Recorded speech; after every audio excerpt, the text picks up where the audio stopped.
আসসালামু আলাইকুম, I am chef Ishika. Welcome to ifood channel.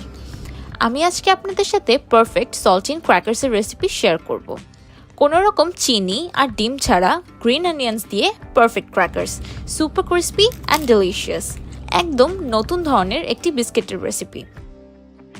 আপনারা যারা এই ভিডিওটি দেখছেন আমার চ্যানেলটি অবশ্যই সাবস্ক্রাইব করে দিবেন আর পাশে থাকা বেল আইকনটিতে ক্লিক করবেন। তো চলুন শুরু করি। আমি প্রথমেই একটি বলে 60 গ্রামের মতো মেল্টেড বাটার নিয়ে নিচ্ছি। আমি এখানে সল্টেড বাটার ইউজ করেছি। সেই সাথে দিয়ে দিচ্ছি আধা চা চামচ লবণ। লবণটা বাটারের সাথে ভালো মতো মিক্স করে নিব। মেল্টেড বাটারে একে একে 300 গ্রাম কেক ফ্লাওয়ার, 3 গ্রাম বেকিং সোডা আর 4 গ্রাম ইস্ট দিয়ে দিচ্ছি। এখন দিয়ে দিচ্ছি 120 গ্রাম দুধ। এখন সবকিছু একসাথে স্প্যাচুলা দিয়ে ভালোমতো মিক্স করে নিব।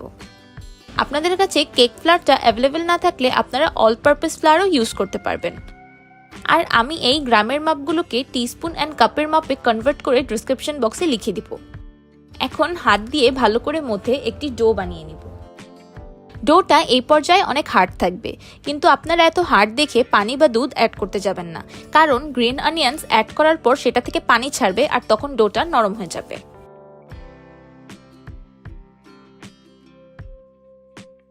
ডোটা ভালোভাবে মথা হয়ে গেলে 10 মিনিটের জন্য রেস্টে রেখে দিব।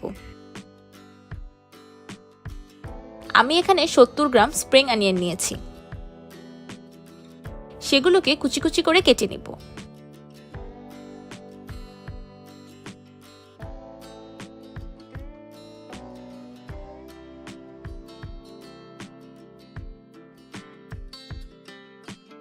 চেষ্টা করবেন পেঁয়াজের কলিগুলো একদম চিকন করে কাটার জন্য।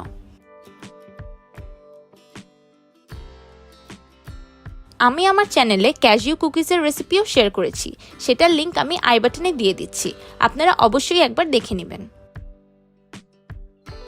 এখন পেঁয়াজের কলিগুলো একটি বাটিতে তুলে নেব।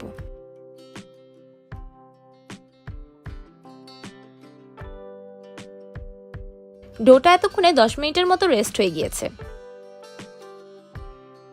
এখন ডোতে কেটে রাখা পেঁয়াজের কলি অ্যাড করে দিব। সেই সাথে দিয়ে দিচ্ছি 10 গ্রাম তিল। এখন খুব ভালোভাবে মধ্যে এই পেঁয়াজের কলি ডোর সাথে মিক্স করে নেব।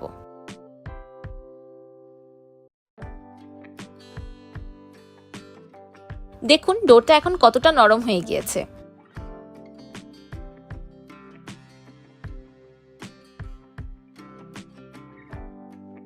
এখন এটাকে র্যাপিং পেপার দিয়ে ঢেকে রেস্টে রেখে দিব আধা ঘন্টার মতো। আধা ঘন্টা পর ফিরে এলাম। আধা ঘন্টা পর ডোটা ফার্মেন্ট হয়ে হালকা ফুলে গিয়েছে। ডোটা আরো একটু সফট হয়ে গিয়েছে।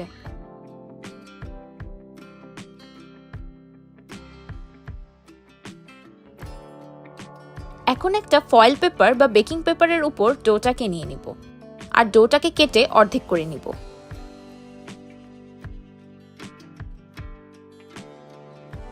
আমি ডো 2 বারে বেলবো।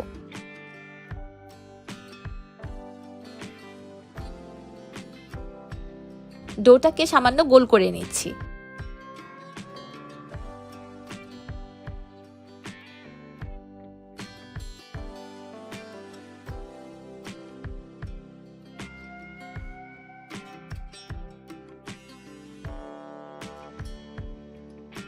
এখন খুব পাতলা করে ডোটাকে বেলে নিব।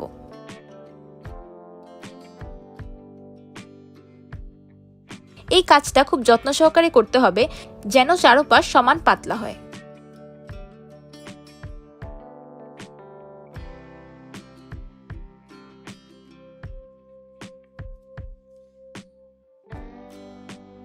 আমি ডোটাকে খুব পাতলা করে বেলে নিয়েছি।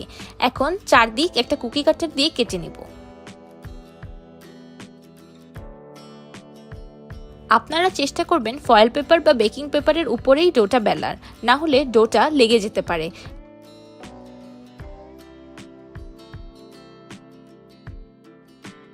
পাতলা করে বেলার কারণে একবার ডোটা লেগে গেলে তখন উঠাতে গেলে ক্র্যাকারসগুলো ভেঙে যাবে।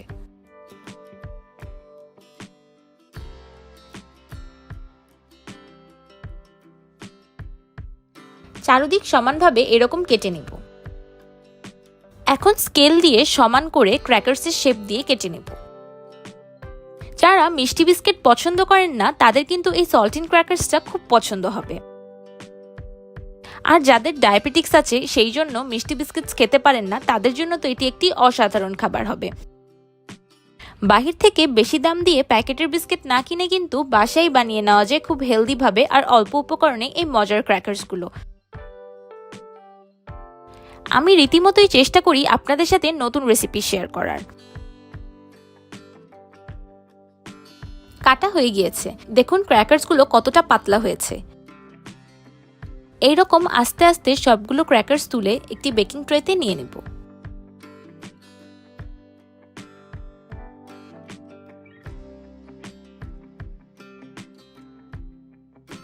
ক্র্যাকার্সগুলো বেকিং ট্রেতে নেওয়ার পর এরকম একটি কাঁটা চামচ দিয়ে প্রিক করে দিব। তাহলে আর বেকিংয়ের সময় ক্র্যাকার্সগুলো ফুলে উঠবে না। ফুলে উঠলে তখন আর এগুলো ক্রিস্পি থাকবে না। আমরা একদম থিন অ্যান্ড ক্রিস্পি ক্র্যাকার্স চাই। আর এরকম পাতলা থাকলে একদম থিন অ্যান্ড ক্রিস্পি ক্র্যাকার্স হবে। এখন প্রিহিটেড ওভেনে 180 ডিগ্রি সেলসিয়াসে 20 মিনিটের মতো বেক করে নিব।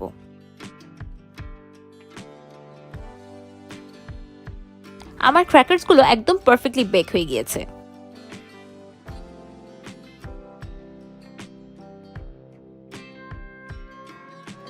কোনো রকম ডিম বা চিনি ছাড়া আপনিও কিন্তু বানিয়ে নিতে পারেন এরকম মচমচে মজাদার ক্র্যাকার্স। এখন বেকিং ট্রে থেকে তুলে আমি আপনাদেরকে সার্ভ করে দেখিয়ে দিচ্ছি। আমার perfectly thin green onion crackers ready. দেখেই বোঝা যাচ্ছে কতটা ক্রিস্পি হয়েছে। আমি আপনাদেরকে ভেঙে দেখিয়ে দিচ্ছি।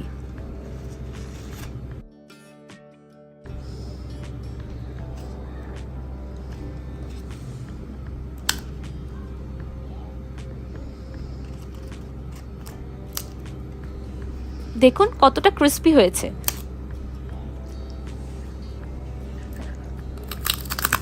এইরকম আরও নতুন রেসিপি পেতে হলে আমার চ্যানেলটি সাবস্ক্রাইব করে কিন্তু আমার চ্যানেলের পাশেই থাকতে হবে। আর পাশের থাকা বেল আইকনটিতে ক্লিক করতে হবে যেন আমি কোনো নতুন রেসিপি পোস্ট করলে আপনার কাছে সবার আগে নোটিফিকেশন যায়। আর এই রেসিপিটি যদি ভালো লাগে তাহলে একটি লাইক আর কমেন্ট করতে ভুলবেন না কিন্তু। তো আজকে এই পর্যন্তই, আবারও দেখা হবে কোনো নতুন রেসিপির সাথে। সেই পর্যন্ত আল্লাহ হাফেজ।